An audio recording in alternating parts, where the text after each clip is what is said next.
আমার প্রিয় মাধ্যমিকের শিক্ষার্থী বন্ধুরা, তোমাদের সকলকে আমার চ্যানেলে স্বাগত জানাই। আশা করছি তোমরা সকলে খুব ভালো আছো। আজকে আমি তোমাদের যে এবিটি এর টেস্ট পেপার প্রকাশিত হয়েছে তার 835 পাতায় যে বাংলার প্রশ্ন দেওয়া রয়েছে, আমি সেখান থেকে তোমাদের এমসিকিউর উত্তরগুলো একটু দেখিয়ে দেবো। ইতিমধ্যেই যারা চ্যানেলটিকে সাবস্ক্রাইব করে নিয়েছো তাদের সকলকে অসংখ্য ধন্যবাদ জানাই। আর যারা নতুন দেখছো তারাও চ্যানেলটিকে সাবস্ক্রাইব করে নিয়ে সাথে থেকো। চলো তাহলে শুরু করছি। একের দাগে সঠিক উত্তরটি নির্বাচন করো। 1.1 জগদীশবাবুর বাড়িতে আগত সন্ন্যাসীর বয়স, এটা হবে কয়েকটা হাজার বছরের বেশি।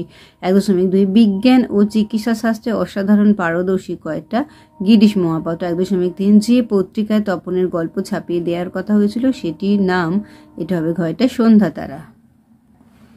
1.4 পায়ে পায়ে হিমানির বাঁধ। হিমানি শব্দের আক্ষরিক অর্থ হলো, এটা হবে কয়েকটা তুষার। 1.5 রত্নাকর রত্নোত্তমা হলো, এটা হয়ে যাবে কয়েকটা লক্ষ্মী। 1.6 শান্ত হলুদ দেবতারা ধ্যানে ডুবেছিল, এটা হবে কয়েকটা হাজার বছর। 1.7 আদিতে ফাউন্টেন পেনের নাম ছিল কয়েকটা রিজার্ভার পেন। দেখো হিমালয়। 1.8 হিমালয় যেন পৃথিবীর মানদণ্ড।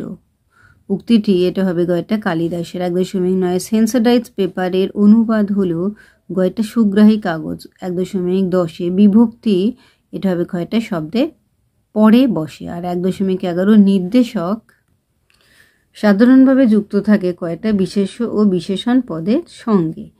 এরপর 1.12 গাছ পাকা হলো, এটা হবে কয়েকটা অধিকরণ তৎপুরুষ। এরপর 1.13 নদীর বিদ্রোহের কারণ সে বুঝিতে পারিয়াছে, এটা হয়ে যাবে কয়েকটা কর্তৃবাচ্য। 1.14 হিসাবের মেজাজ চড়ে গেল, চিহ্নিত পদটি হলো কয়েকটা কর্মকারক। 1.15 পূর্বপদের অর্থ প্রাধান্য ঘটে, এটা হবে কয়েকটা অব্যয়ীভাব সমাসে। 1.16 আজকের দিনটা বেশ কাটলো। গঠনগত দিক থেকে বাক্যটি হলো কয়েকটা সরল বাক্য। 1.17 সকালবেলা জলে আগুন লাগলো, এই বাক্যে এটা হবে কয়েকটা যোগ্যতা নেই। তাহলে আমার প্রিয় মাধ্যমিকের শিক্ষার্থী বন্ধুরা, আজকে তোমাদের আমি যে এবিটি এর টেস্ট পেপার প্রকাশিত হয়েছে তার 835 পাতাতে যে বাংলার প্রশ্ন দেওয়া রয়েছে, আমি সেখান থেকে তোমাদের এমসিকিউর উত্তরগুলো দেখিয়ে দিলাম। আশা করছি সকলেই বুঝতে পেরেছো। ভিডিওটি দেখার জন্য তোমাদের সকলকে অসংখ্য ধন্যবাদ জানাই। ভালো লাগলে লাইক করো, কমেন্ট করো, বন্ধুদের মধ্যে শেয়ার করো। আর আগামী দিনে নতুন নতুন ক্লাসগুলো পাওয়ার জন্য অবশ্যই চ্যানেলটিকে সাবস্ক্রাইব করে নিয়ে সাথে থেকো। তোমরা সকলে খুব ভালো থেকো।